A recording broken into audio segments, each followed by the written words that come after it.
She has spent over 3 decades practicing pediatric and adolescent medicine and counseling teens and parents. She's here tonight to discuss the challenges and pressures I think we're all facing as we power through this coronavirus pandemic.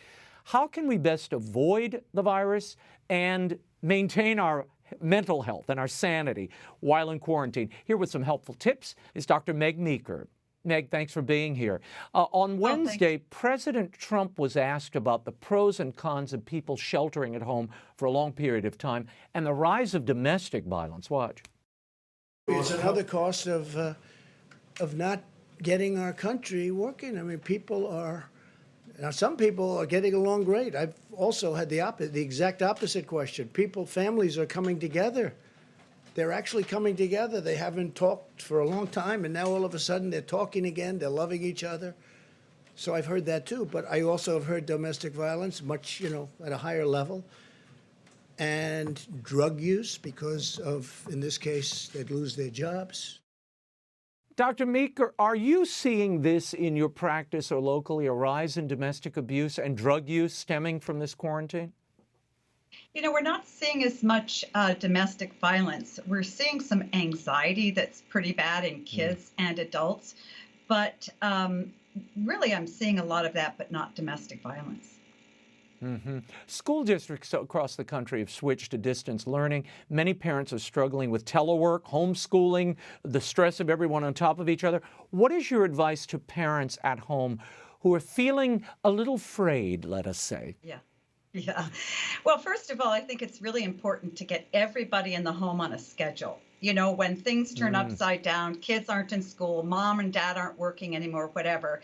I think that we sort of let things go into a free-for-all, and we can't do that. It's really important for kids and parents to maintain some kind of schedule to keep their sanity. We all need a rhythm and a balance to our day, and I think that losing control of a schedule really sometimes can put people over the edge.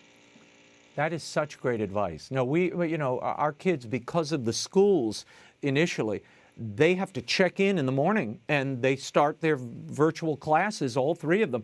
So that kind of gets everybody moving because then you've got to have breakfast and you have to have lunch and dinner at the appointed times, and I'm still working. So it does keep everybody on point, and I think moving through the day, feeling they've accomplished something too. Now, with the quarantine in place, there's no after-school soccer or dance class or music lessons. How should parents look at the extra time with their families? What are some tips for parents to focus on the positive and really make use of this time set apart? I mean, we've never had time like this, Meg. No, we haven't. And some people are really stressed out and some parents are really embracing it.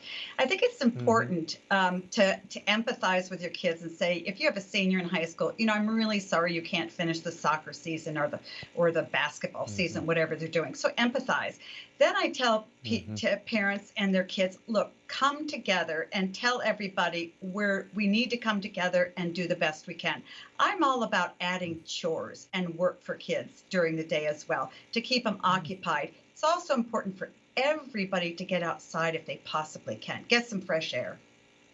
Yep. No, we've taken up biking in the Arroyo household, which I frankly haven't done since they were little kids. I'm on the bike again. It's nice.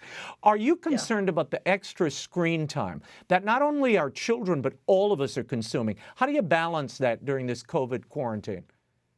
Well, again, I think that you work screen time into your daily schedule.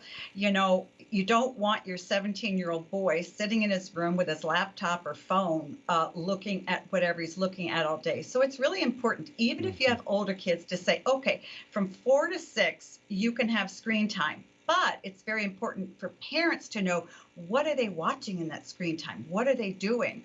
We tend to get a little bit lax about that as parents because we're tired and we just don't want to deal with it. But it's still really important to A, schedule their screen time, and B, know what they're watching.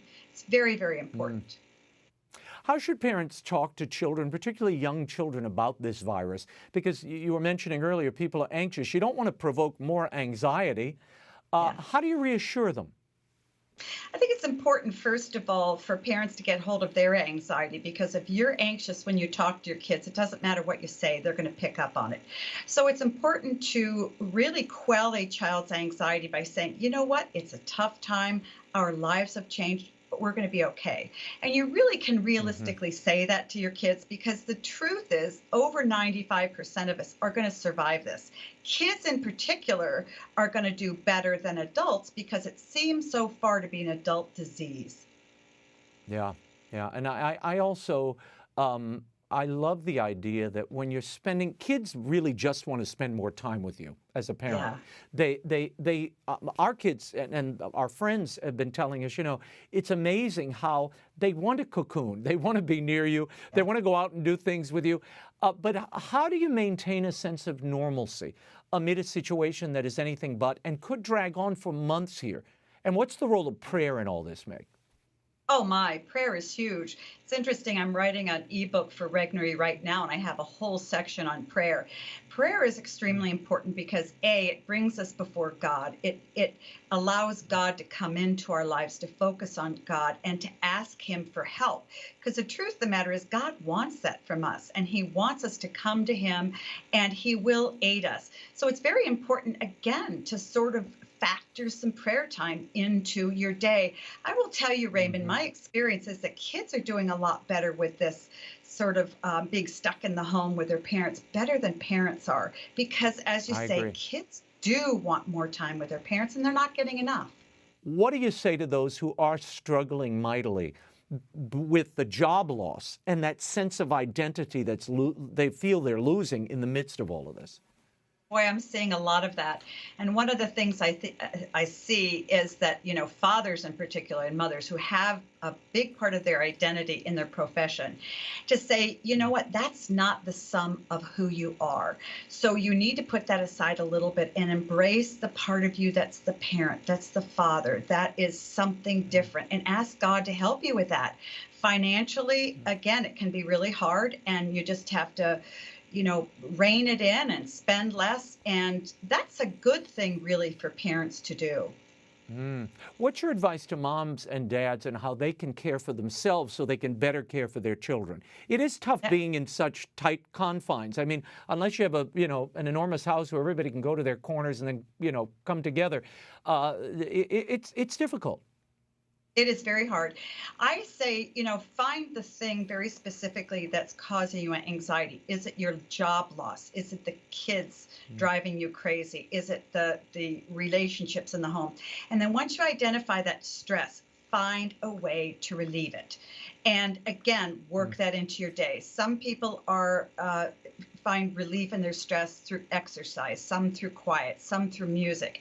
And so say to your kids, you know what, mom or dad, we need 45 minutes or an hour now to separate ourselves and go do something. So don't feel that you need to be on top of your kids all the time. It's perfectly fine to isolate yourself for a little bit during the day and do what you need to do to relieve your stress. It's very important for parents to do. Yeah, particularly when you're working in the home and you brought in some ways the work stress into the home environment rather than having it outside. So you do have to curtail that. That's a bit of a balancing act, I think, for all of us. It is. And working at home can be very difficult for parents when they have small kids at home. And again, I think it's really important to work something out where mom and dad sort of, balance that, one will say, I'm going to work now, and then the other will say, I work now, and then they trade off with the kids. Yeah. Yeah, I agree. Dr. Meg Meeker, thank you for being here. Dr. Meg's most recent book, Raising a Strong Daughter in a Toxic Culture, is available at bookstores and everywhere online, and it's a great time to read it. You can also follow her commentary at meekerparenting.com. Thank you, Dr. Meg. Thank you, Raymond.